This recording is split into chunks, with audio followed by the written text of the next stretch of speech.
야곱은 아버지 집을 떠나서 외삼촌 라반의 집으로 갔습니다. 그리고 그곳에서 20년이라는 세월을 보냅니다.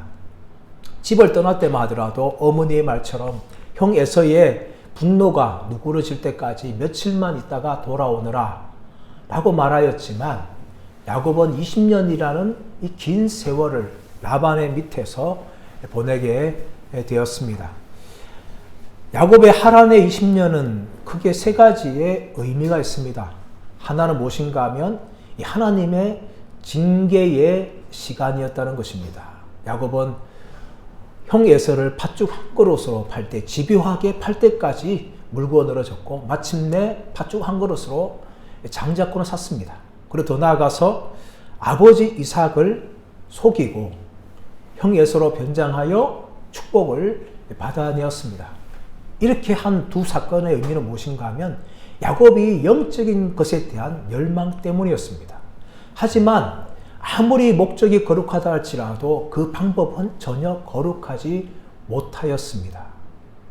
형 에서가 배고플 때를 노렸고 또 아버지가 눈멀 때를 노려서 자신이 받아야 될 축복을 뺏어낸 것입니다. 그러므로 이 일로 인하여서 야곱은 형 에서의 미움을 당하였고 형 에서에 의해서 거의 쫓겨나다시피 엄마의 말로 외삼촌 집으로 가게 되었습니다. 그리고 20년을 보내게 된 거죠. 또 하나는 무엇인가 하면 이 하나님의 연단의 시간이었다는 것입니다. 야곱은 거짓말하는 자였고 속이는 자였습니다. 그런데 하란에서 자신보다 더 거짓말을 잘하고 속이는 자였던 외삼촌을 만났습니다. 그리고 외삼촌 아래에서 20년 동안 고생을 하였습니다. 그리고 외삼촌에 속아서 첫 번째 라헬과 결혼한 것이 아니라 언니인 레아와 결혼을 하였습니다. 그리고 두 아내를 얻게 된 것입니다. 이 두 아내가 남편의 사랑을 차지하기 위해서 경쟁하면서 야곱은 그 사이에서 이러지도 못하고 저러지도 못하는 그런 끼어있는 인생을 보내게 되었습니다. 그리고 더 나아가서 이 하란의 20년은 하나님의 축복을 경험하는 시간이었습니다. 라반의 속임수에 의해서 두 아내를 얻게 되었습니다. 홀로 단신 하란에 왔던 이 야곱이 순식간에 두 아내 그리고 두 명의 첩을 포함해서 4명의 여자를 아내로 얻게 되었고 그 사이에 무려 11명의 아들과 1명의 딸을 14년 사이에 얻게 된 것입니다. 야곱은 혼자였지만 하나님이 복을 주셔서 11명의 아들과 딸 하나로 성장하고 여기에다가 베냐민만 합치게 되어지면 이스라엘 12지파를 형성하는 아들로 이루어지게 됩니다.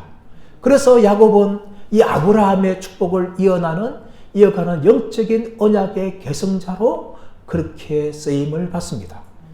하란의 20년은 바로 야곱이 받았던 이 자손의 축복이었습니다. 그런데 여기에다가 하나님께서 오늘 물질의 복까지도 야곱에게 허락해 주는 것을 우리는 볼 수가 있습니다. 사랑하는 여러분, 야곱은 외삼촌 라반의 밑에서 20년을 고생을 하였습니다. 하나님은 20년이라는 세월 동안 야곱을 고난 위에 도간 위에 던지셨고 그곳에서 훈련하셨습니다. 여러분, 사람들이 고난을 당할 때에 대처하는 방법에 따라서 그 고난을 통하여 열매를 맺는가 하면 이 고난에 대하여 전혀 열매를 맺지 못하는 경우가 있죠. 여러분, 진주조개를 보십시오. 진주조개 안에 어떻게 조개가 만들어집니까? 그냥 가만히 있으면 조개를 만들지 못합니다. 이 조개살 안에 파고드는 모래 알갱이가 들어올 때에 그것을 인하여 고통하면서 진주가 눈물을 흘리게 되어지고 그 눈물이 굳어져서 마침내 진주가 되는 거죠. 그 고난을 품고 품었기 때문에 진주라는 귀한 열매를 맺게 된 것입니다. 우리가 고난을 당할 때에 우리에게 찾아오는 고난에 대해서 우리가 그것을 품고 고통을 통하여 우리는 바로 진주라는 열매를 맺게 됩니다. 그러나 많은 사람들은 이 고난 당할 때 그 고난을 피하고 원망하고 저주함을 통하여 고난으로 인한 귀한 열매를 맺지 못하는 경우도 종종 있는 걸 봅니다. 저와 여러분 어떻게 반응하고 있습니까? 근데 여러분, 우리가 어떻게 반응하든지 간에 하나님은 그 고난을 통하여 우리를 만들어 가시고 훈련하고 계신다는 겁니다.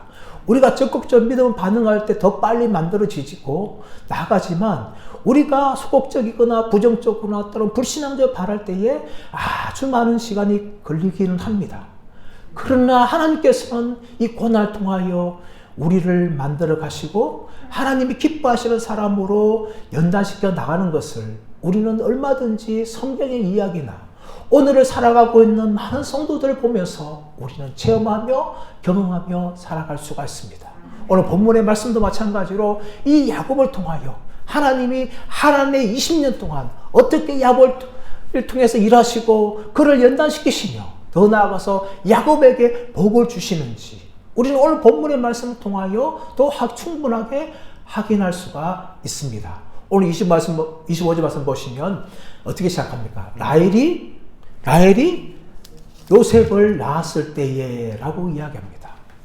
여러분, 이미 레아나 빌하나 실바가 충분히 아들을 낳았어요. 10명의 아들을 낳았습니다. 레아는 직접 6명의 아들을 낳았고 빌하와 실바는 각각 2명의 아들을 낳아서 이미 10명의 아들을 낳았고 이제 마지막으로 레아의 한 태를 하나님이 열어주셔서 요셉을 낳게 되는데 이때가 거의 야곱이 하란에 머문 지가 14년 될 때예요. 이미 두 아내를 위해서 이미 충분히 야곱은 시간을 보냈어요. 그리고 그 시간이 찬 거죠. 14년이 다 차서 이제 마지막으로 라헬이 요셉을 낳게 되었습니다. 이때 야곱이 어떤 마음이 들었을까요? 14년은 굉장히 긴 시간입니다. 긴 시간 동안 이 하란에서 라반의 밑에서 고생하였기 때문에 이제는 그만 내가 이 생활을 접고 고향으로 돌아가야 하겠다라는 생각을 야곱이 한 것 같아요. 그래서 25절 말씀 보시면 라반에게 나가서 어떻게 말합니까? 25절에 나를 보내어 내 고향 나의 땅으로 가게 하소서. 이것은 굉장히 직접적으로 말하는 거예요. 대놓고 말하는 겁니다. 그냥 둘러서 말하는 것이 아니라 나를 보내어서 내 고향 나의 땅으로 가게 하소서. 그렇게 라반에게 직접적으로 강하게 요구하는 이 야곱의 모습을 보여주는데 이 야곱이 이 자신이 돌아갈 땅에 대해서 표현한 게 두 가지죠. 하나는 내 고향입니다. 그가 태어났고 자랐기 때문에 내 고향이 되는 거죠. 그런데 주목해야 될 단어는 무엇인가 하면 나의 땅이라는 거예요, 여러분. 자신의 고향까지는 이해가 가지만 야곱은 아버지 집이 살고 있는 그 집을 향하여 나의 땅이라 말하고 있는 거예요. 왜 그렇습니까?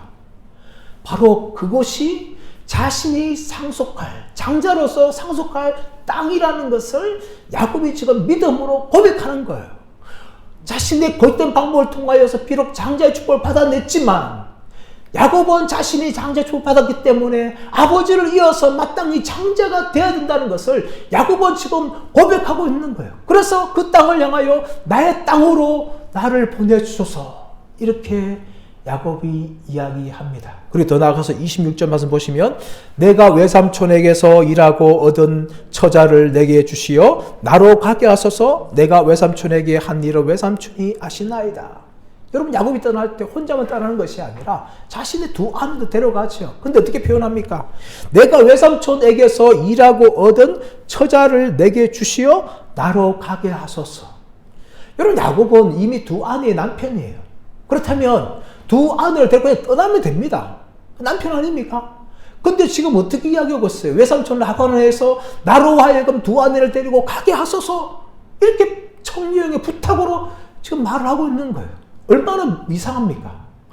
법적으로 보면 야곱이 두 아내를 그냥 데려가도 아무런 문제가 없어요. 이미 결혼한 지 14년이 되었고 10명의 아들과 또 11번째 아들과 더 나아가서 한 명의 딸을 얻었어요. 14년 전부터 그렇게 얻었다면 이미 야곱은 그 집안의 가장입니다. 그렇다면 자신의 식구들을 다 데리고 그냥 떠나면 되는데 여러분, 라반에게부터 하는 것은 아직까지 법적으로는 야곱의 소유였지만 실질적으로 라반의 권한 아래에 있다는 것을 야곱이 이렇게 인정을 하는 거죠.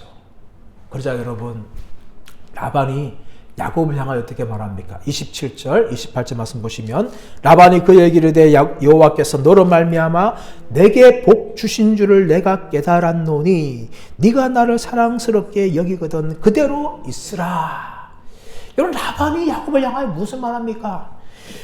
여호와께서 너로 말미암아 내게 복을 주신지를 내가 깨달아 알고 있다라고 이야기하죠.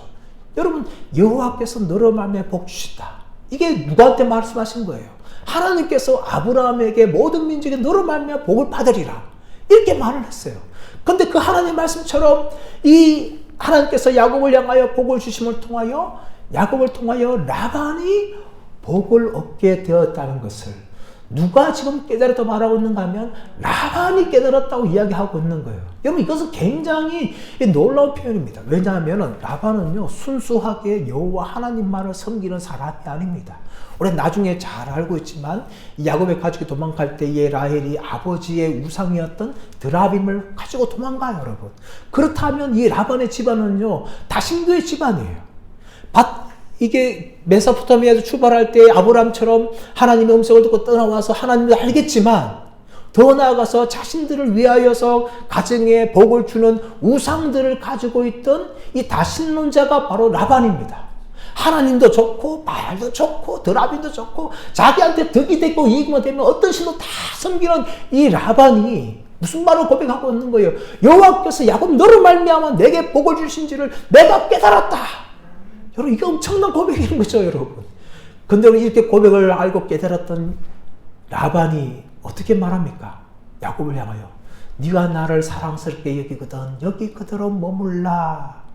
이걸 좀 더 직역하게 되면 내가 내 눈에서 호의를 얻었으면 은혜를 입었으면 네가 나와 함께 머무러 달라.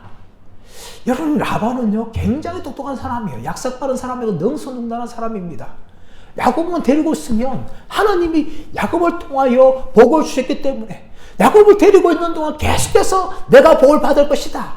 이 정도는 머리가 돌아가는 사람이 라반입니다. 그래서 어떻게 합니까? 할 수만 있으면 야곱을 붙잡아 두려고 그렇게 사정하며 매달리고 있는 모습을 보여주고 있는 것입니다. 여러분, 이런 모습은요 마치 이스라엘 백성들이 애굽에서 떠나려고 할 때에 보내주지 않던 바로의 모습과 얼마나 비슷합니까? 내 백성을 보내라 라는 말을 듣고 모세가 찾아가서 수많은 기적을 행할 때마다 그때마다 바로가 보내주겠다, 가라 그렇게 이야기하지만 또 잠잠해지면 안 된다면서 이스라엘 백성들을 안 보내주는 거예요. 이스라엘 백성들 데리고 있으면 그냥 공짜로 그냥 노동시키고 많은 것들을 얻게 되어지니까 그 많은 백성들을 그냥 보내줄 수 없었던 게 바로 바로였습니다. 마찬가지로 라반이 하나님께서 야곱으로 말미암아 자신에게 복을 주니까 이 야곱을 보내주지를 싫어하는 거죠. 그래서 딜을 하는 겁니다. 28절 말씀 보세요. 28절 또 이르되 내 품삯을 정하라 내가 그것을 주리라. 여러분, 14년 동안에 야곱은요 라반을 위해서 일했습니다. 근데 그 이유가 뭡니까? 라헬을 얻기 위함이죠. 한 번은 쏘가서 레아를 먼저 얻었고 또 라헬을 얻기 위해서 7년을 더 일을 해야 했었습니다. 그래서 14년이라는 세월을 이 라헬이라는 한 여자를 위해서 야곱은 보냈어요. 그리고 14년 동안 다른 품삯은 전혀 받지 못했습니다. 다시 말하면 야곱은 빈털터리였죠. 빈털터리. 근데 여러분, 이 라반이 왜 이렇게 야곱을 향하여서 이렇게 말을 하는가요? 내 품삯을 정하라. 내가 그것을 주겠다. 이렇게 말하는 거는 야곱을 그냥 보낸다면은 그 동생 리브가를 어떻게 보겠습니까? 14년 동안 쇠가 빠지도록 고생시켜놓고 이렇게 빈털터리 보내 오빠가 어딨냐? 하면서 리브가가 분노하지 않겠어요? 리브가의 얼굴이 떠오르는 거죠. 그런데 이미 라반은 자신의 말대로 14년 동안 야곱이 일했기 때문에 더 줄 것도 없는 거예요. 또 이 라반은 굉장히 인색한 사람이기 때문에 야곱에게 아무것도 주고 싶지 않았어요. 돌려보내긴 보내야 되는데 빈손으로 보낼 수 없으니까 라반이 딜을 하는 거죠. 내 품삯을 정하라. 내가 그것을 너에게 주겠다. 이렇게 라반이 제안을 합니다. 그러자 야곱이 29절 말씀 보시면 이렇게 이야기하죠.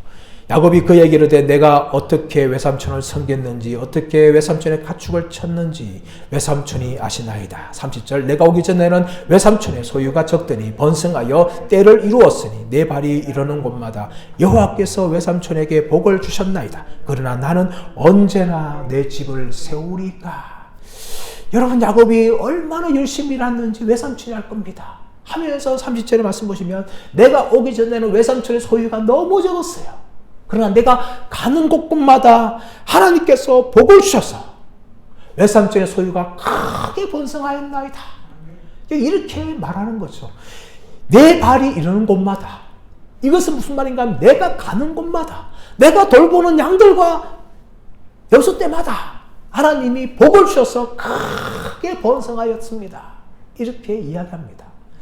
저는 저와 여러분이 이 야곱처럼 되기를 축복합니다. 우리가 가는 곳곳마다, 우리가 만나는 사람들마다, 우리가 있는 곳마다 하나님이 나를 복을 주셨어. 내가 만나는 사람이 복받고, 내가 있는 곳이 복받고, 내가 일하는 것이 복받는 그런 은혜의 역사가 있기를 축복합니다. 여러분, 저는 목사로서 가끔씩 이게 뭐 사람들을 만나고 식당을 가고 또 가이드가 옷을 사러 갈 때가 있어요. 그때마다 제가 가끔씩 느끼는 건 뭔가 하면 제가 그곳에 가면 그 후로 사람들이 많이 찾아온다는 거예요. 식당을 가더라도 그 후로 사람들이 갑자기 많이 몰려오고 또 옷을 사러 가더라도 사람들이 갑자기 몰려오는 경우가 종종 있는 것을 체험합니다. 그럴 때 저는요, 그 주인을 향한 속으로, 겉으로 말은 하지 않았지만 속으로 이렇게 말합니다. 사장님, 오늘 저 때문에 복 받으셨습니다. 이렇게 가끔씩 저는 속으로 말을 합니다. 사랑하는 여러분, 저는 우리 그리스도인들이 이런 존재가 되기를 축복합니다. 야곱이 외삼촌을 목장에 가는 곳곳마다 하나님께서 복을 주셨듯이 우리 그리스도인들이 가는 곳마다 만나는 사람들마다 하나님의 은혜가, 하나님의 복이 우리를 통해서 흘러가는 놀라운 역사가 일어나기를 간절히 바랍니다. 이렇게 여러분 야곱이 말할 때에 라반이 이렇게 말할 때 야곱이 한마디 더 붙이죠. 3절 하반절 말씀 보시면 그러나 나는 언제나 내 집을 세우리까. 자기가 가는 곳곳마다 라반이 크게 복을 받아서 번성하였는데 이제 야곱은 무슨 말 합니까? 그런데 나는 아직까지 빈털 터립니다. 외삼촌, 나는 언제 외삼촌처럼 내 집을 세우겠습니까? 그렇게 말하는 거죠. 그래서 라반이 31절에서 이야기합니다. 라반이 이르되 내가 무엇으로 내게 주랴? 내가 너한테 무엇으로 갚으면 되겠느냐? 좀 양심 찔렸는 것 같아요. 그러자 야곱이 31절 중반절부터 33절까지 아주 길게 한 가지 제안을 합니다. 31절 중반절 말씀 보시면 야곱이 이르되 외삼촌께서 내게 아무것도 주시지 않아도 나를 위하여 이 일을 행하시면 내가 다시 외삼촌의 양떼를 먹이고 지키리다. 오늘 내가 외삼촌의 양떼에 두루 다니며 그 양 중에 아롱진 것과 점 있는 것과 검은 것을 가려내며 또 염소 중에 점 있는 것과 아롱진 것을 가려내리니 이 같은 것이 내 품삯이 되리이다. 후일에 외삼촌께서 오셔서 내 품삯을 조사하실 때에 나의 의가 내 대답이 되리이다. 내가 혹시 염소 중 아롱지지 아니한 것이나 점이 없는 것이나 양 중에 검지 아니한 것이 있거든 다 도둑질한 것으로 인정하소서. 여러분, 지금 야곱이 무슨 제안을 합니까? 양과 염소 중에서 점 있는 것과 얼룩 찍은 것과 검은 것만 자신이 하고 나머지 것들은 다 외삼촌 것입니다. 이렇게 이야기하는 겁니다. 여러분, 이것은요 사실 굉장히 어리석은 제안입니다. 왜냐하면요, 양은 대부분 다 하얗습니다. 이스라엘 양은 대부분 다 하얘요. 그리고 염소는요 대부분 다 검해요. 그래서 이 하얀 양과 검은 염소 이 사이에 점 있는 거라든지 얼룩얼룩한 거라든지 아롱진 것, 좀 무늬 있는 것, 이런 것들이 거의 나오지 않아요, 여러분. 거의 나오지 않습니다. 그리고 여러분, 이렇게 야곱의 제안은요 그 당시에 목자들의 품삯인 짐승 새끼가 태어날 때에 10%나 20% 받는 이것 일정한 비율에 비하면요, 이 야곱이 얻을 수 있는 것은 너무나 소수, 얼마 되지 않는 거예요, 여러분. 굉장히 라반 보기에는 저 어리석고 미련한 제안입니다. 그러자 라반이 어떻게 합니까? 금방 이야기하죠. 34절 말씀 보시면 내 말대로 하리라. 라반이 얼마나 기뻐할까요, 여러분? 예? 정말 저 바보 같은 야곱, 대부분 다 양들은 하얗고 염소는 검어서 얼룩얼룩한 거라든지 점 있는 거라든지 그리고 아롱진 것, 문 있는 것은 거의 나오지 않는데, 그렇다면 저는 바본가? 14년 동안 내 밑에서 양을 치놓고 그것도 모르는가? 하면서 라반은 속으로 계산한 거죠. 그래서 야곱이 제안을 하자마자 어떻게 말합니까? 내 말대로 하리라. 이렇게 라반이 기뻐하면서 금방 야곱의 말을 허락해 줍니다. 여기까지만 하면 얼마나 좋았을까요? 여기까지만 하면 그래도 참 삼촌 인정이 있네. 야곱이 말하는 거 그래도 바보 말처럼 들리지만 들어주는 사람이네. 그렇게 생각할 수 있는데, 여러분 라반은 그렇게 하지 않아요, 여러분. 어떻게 합니까, 여러분? 35절, 36절 말씀 보시면 이렇게 하죠. 그날에 그가 순염소 중 얼룩무늬 있는 것과 점이 있는 것을 가리고, 암염소 중 흰 바탕에 아론진 것과 점이 있는 것을 가리고, 양 중에 검은 것들을 가려 자기 아들들의 손에 맡기고, 더 나아가서 자기와 야곱 사이를 사흘길이 뜨게 하였고, 야곱은 라반의 남은 양떼를 치니라. 여러분 계산해 보십시오, 여러분. 이 라반의 양떼와 소떼 중에 어쩌다가 한두 마리 점 있는 거라든지 얼룩얼룩한 거라든지 아롱진 것이 섞일 수 있었어요. 근데 그 모든 것들을 어떻게 합니까? 다 빼요. 다 가려가지고 자기 아들들에게 맡겨가지고 저 사흘길 되는 것에 도저히 만날 수 없는 곳에 양을 치게 하고 염소를 치게 합니다. 그리고 야곱에게는요, 뭐만 남겨둬요? 흰 양과 검은 염소만 남겨둡니다. 그렇다면 여러분, 야곱이 말한 것처럼 점 있는 것과 얼룩얼룩한 것과 아롱진 것이 무슨 수로 흰 염소끼리, 아니 흰 양끼리 있고 또 검은 염소끼리 있는데, 이 흰 양에서 또 검은 염소에서 어떻게 이렇게 나올 수가 있는 거예요, 여러분? 나올 수가 없죠, 여러분. 뭐라도 색깔 섞여 있는 게 있어요. 교배해야 그렇게 나올 수 있는데, 검은 염소만 있고 흰 양만 있는데 어떻게 흰 양에서 점 있는 것과 얼룩얼룩한 것과 아름진 것이 나오고, 검은 염소에서 어떻게 점 있는 것과 얼룩한 것이 나올 수가 있어요? 불가능한 거예요, 여러분. 라반은 그렇게 머리를 쓰는 겁니다. 그래서 야곱에게는 흰 염소하고 검은 염소만, 흰 양과 검은 염소만 남겨두는 거죠. 참 못됐습니다. 참 악하죠. 조금의 인정도 없어요. 자비도 없어요. 예? 조금이라도 야곱에게 좀 갈 수 있도록 이 흰염소, 흰 양, 검은 염소 사이에 얼룩얼룩한 거, 뭐 또 아롱진 거, 또 점 있는 거 남겨도 교배하고 그렇게 해야 좀 나올 수가 있는데, 아예 그런 가능성을 다 0% 만들어버리고 흰 양과 검은 염소를 그렇게 치게 하는 라반의 모습을 보여줍니다. 이것이 라반의 라반. 그렇기 때문에 지금까지 14년 동안 이 두 아내를 주면서 야곱을 그렇게 착취하며 야곱에게 모든 일을 다 시키고 자신만 배부르게 된 사람이 라반입니다, 여러분.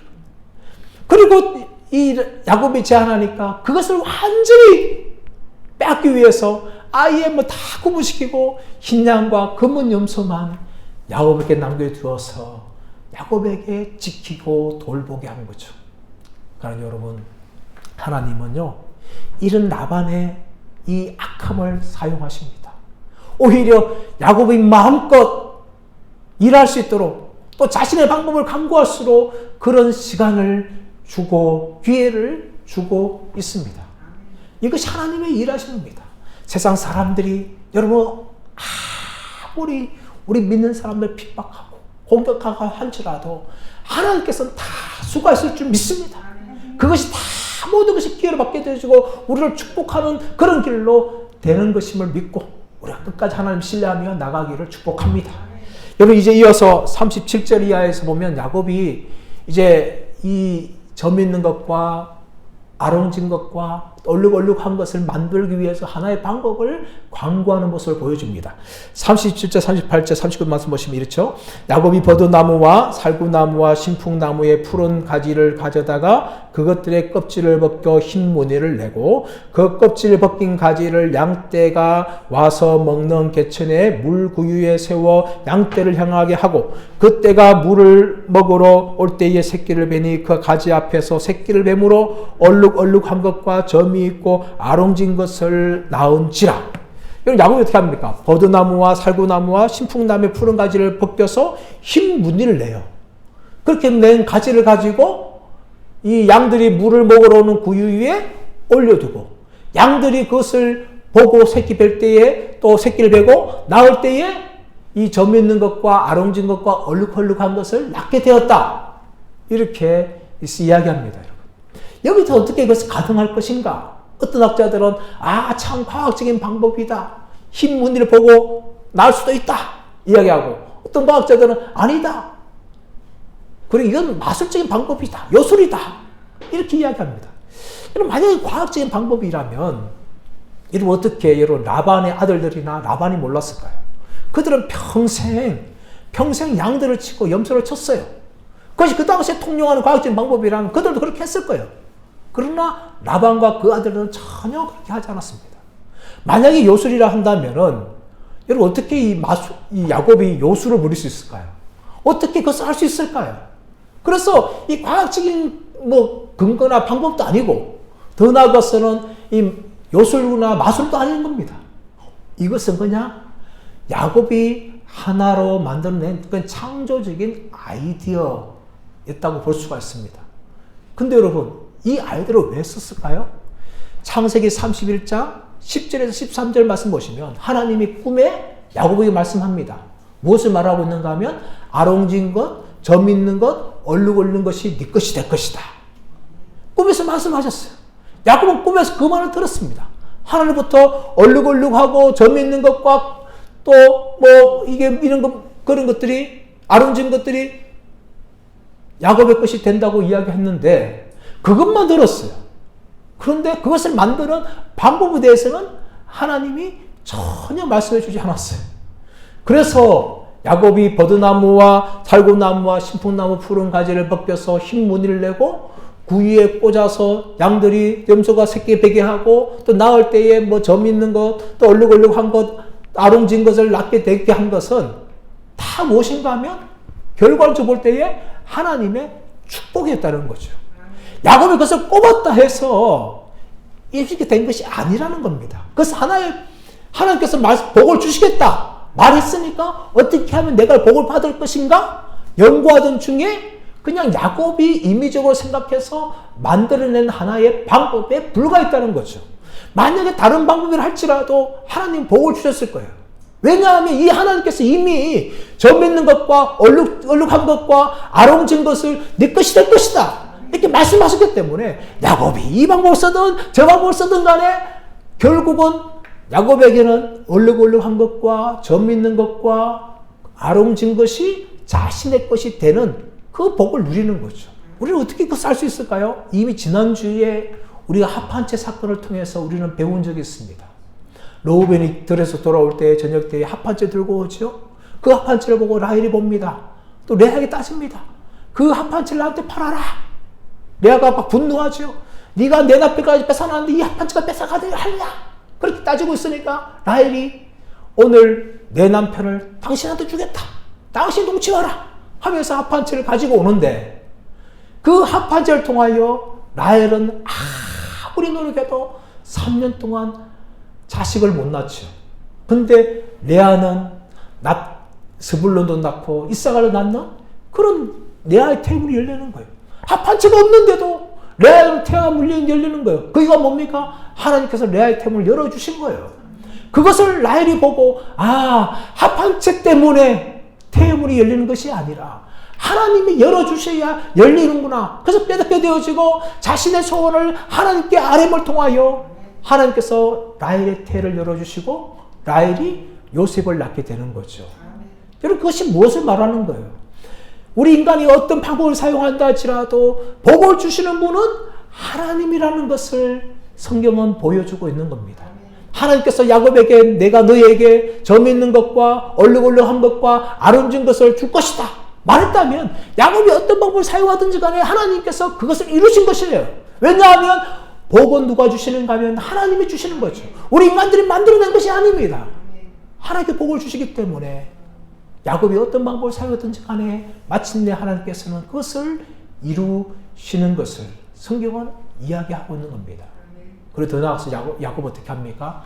41절, 42절 말씀 보시면 이 가지를요, 물을 먹으러 올 때 튼튼한 양이 오면은 그것을 꼽아 놓고, 약한 양이 오면은 그것을 꼽아 놓지 않아서 튼튼한 양들이 나왔는데 그것이 점 있는 것과 얼룩얼룩한 것과 아름진 것이면 다 야곱의 것이 되었어요. 그런데 반대로 약한 양이 흰 양을 낳게 되어지면 자동적으로 라반의 것이 되는 거죠. 시간이 점점 갈수록 야곱에게는 숫자만 늘어날 뿐만 아니라 결과적으로 보면 아주 튼튼한 것만 태어나는 거죠. 그러나 라반은 흰 양이 생기는데 어쩌다 생기는데 낳는 것마저도 보잘것없고 비실비실한 그런 양이 태어나는 거죠. 유전학적 원리도 마찬가지입니다. 튼튼한 어미에게는 튼튼한 새끼가 나오게 되고 약한 어미에게는 약한 새끼가 나오는 거죠. 제가 오래전에 아프리카 베냉에 비전 트립을 다녀온 적이 있습니다. 이 아프리카 베냉은요 굉장히 못 사는 나라예요. 아프리카 중에서도 제일 못 사는 나라, 그 나라가 아프리카 베냉이라는 그런 나라입니다. 아주 작은 나라예요. 크지도 않고요. 정말 먹을 것도 없어요. 그런 정말 보잘것없는 그런 나라인데 그 나라에는 두 부족이 있습니다. 하나는 보통 남자들이 키가 180 넘는 키가 큰 부족이 있어요. 또 하나는 한 160밖에 되지 않는 작은 부족이 있어요. 이 키가 큰 부족은요, 키만 클 뿐만 아니라 인물도 다 보면 잘생겼어요. 야, 미남들이다. 이렇게 할 정도로 인물들이 훤출합니다. 그런데 이 키가 작은 부족은 키가 작은 것이 아니라 인물도 좀 진짜 못생겼어요. 아, 그냥 아프리카 원주민이구나. 이렇게 할 정도로 그래 못생겼어요. 그런데 여러분, 이 키가 큰 부족이라든지 이 키가 작은 부족이라든지 다 어디 사는가 하면 정말 먹을 것도 지지리도 없는 그 베냉 땅에 살고 있어요. 키가 큰 사람들도 먹을 것도 없고 키가 작은 사람 먹을 것도 없는데 키가 큰 사람들 나오면은 누가 태어나요? 키 큰 자식들이 나오는 거죠. 그런데 키가 작은 이 부족 사람들도 나오면은 그 아이들 다 자라서 자기들만한 키가 작은 아이들이 탈 수밖에 없는 거죠. 이게 유전학적 원리예요, 여러분. 야곱이 그래서 어떻게 하는지 몰라요. 아마 이것은 목자로 살면서 충분히 알 수 있는 일반적인 상식이 아닐까요? 그 상식에 근거해서 튼튼한 양이 오게 되어지면은 이 가지를 두어서 튼튼한 양들이 점 있고 얼룩얼룩하고 아롱진 것을 낳게 되어지는데 약한 양들은 두지 않아서 흰 양만 그렇게 낳게 되어집니다. 결과로 어떻게 되어집니까? 43절 말씀 보시면 이에 그 사람이 매우 번창하여 양떼와 노비와 낙타와 나귀가 많았더라 라고 이야기합니다. 이 사람이 누구예요? 야곱입니다. 야곱이 하나님의 복을 받아서 그 번창하였는데 양떼와 노비와 낙타와 나귀가 많았더라 라고 이야기하죠. 여러분, 이 모습은 누구한테 우리가 볼 수 있는 모습입니까? 바로 아브라함에게서 보았던 것입니다. 아브라함이 기근이 되어서 가나안 땅에 돌아가고 가나안 땅에서 다시 올라왔을 때에 어떻게 되었을까요? 노비와 나귀와 낙타와 이 모든 것들이 굉장히 많아서 가축과 은과 금이 풍부하였더라. 그렇게 이야기하죠. 근데 여러분, 이 아브라함이 어떻게 그것을 얻게 되었습니까? 가나안 땅에 기근이 찾아와서 애굽으로 피하였는데 그 애굽에서 바로와 애굽 사람들이 사라의 미모가 대단한 것을 보았어요. 그래서 아브라함이 유익을 느끼는 거죠. 자칫 잘못하면 이 사라를 빼앗기고 나도 죽게 될 것이다. 그래서 사라에게 오늘부터 나를 오빠라 부르라. 나는 당신을 누이라 부르겠어. 남편과 아내가 아니라 오빠와 누이의 관계로 바꿉니다. 그러자 바로가 오빠인 줄 알고 이 사라를 달라면서 하고 사라를 데리고 가죠. 그런데 하나님께서 바로를 책망하십니다. 너는 어떻게 남의 아내를 건드리냐. 하나님 책망하셔가지고 바로가 다시금 아브라함이 보내고, 아브라함을 애굽에서 쫓아보낼 때에 그냥 보내는 건 아니라 나귀와 노비와 낙타와 이런 것들을 보내서 아브라함이 나올 때는 그에게 가축과 은과 금이 풍부하였더라 라고 이야기하는 거죠. 근데 여러분, 아브라함을 보십시오. 아브라함이 이렇게 부자가 될 만한 사람이었어요? 아니죠, 여러분. 자신의 목숨을 살리기 위해서 비겁하게 아내를 누이라고 얘기했던 비겁한 남자, 복을 받기에는 전혀 합당하지 않은 남자, 그 남자가 아브라함이었어요, 여러분. 근데 하나님께서 아브라함에게 복을 주셨기 때문에 잘난 것 아무것도 없고 지지리도 못난 이 아브라함에게 하나님이 복을 주시니까 이 아브라함이 가축과 은과 금이 풍부하게 된 거죠. 야곱도 보십시오. 야곱이 지금 14년 동안 외삼촌 라반의 밑에서 정말 아무도 정말 고생하지 않을 만큼 그렇게 고생을 했는데 어떻게 합니까? 자신의 수중에는 아무도 없는 빈털터리가 되고 말았어요. 그런데 하나님께서 짧은 6년의 세월 동안, 14년의 절반도 안 되는 그 짧은 6년 세월 동안 하나님께서 야곱에게 복을 주시니까 오늘 말씀 보니까 노비와 낙타와 나귀와 양떼가 매우 많았더라. 할렐루야! 사랑하는 여러분, 이것이 바로 야곱이었습니다. 저는 이런 야곱의 모습이 바로 저와 여러분의 모습인 줄 믿습니다. 우리도 야곱처럼 복받을 사람인 줄 믿습니다. 우리는 잘난 것 없어요, 여러분. 세상 사람 보시면 얼마나 잘난 것 많습니까? 얼마나 배운 사람 많아요. 얼마나 가진 사람 많아요. 똑똑한 사람 얼마나 많습니까? 거기에 비하면 사실 우리는 별로 보잘것없는 존재예요. 그러나 하나님의 은혜로 하나님이 우리의 복을 주시되 무엇보다 예수를 믿게 하셔서 정말 하나님을 아버지라 부를 수 있는 이 영적인 복을 주신 줄 믿습니다. 우리는 이미 복받은 사람들이에요. 그러나 이 복받은 사람들 여러분, 우리의 힘을 살아가는 것이 아니라 우리에게 복 주시는 하나님 말미암아 우리 이 땅에서도 잘 될 줄 믿습니다. 비록 우리가 힘들고 어렵고 정말 남들이 정말 손가락질 하는 고통 당할 수 있지만 그 고통 속에 하나님께서 우리의 복을 주시면 우리는 반드시 복받는 사람으로 승리할 줄 믿습니다.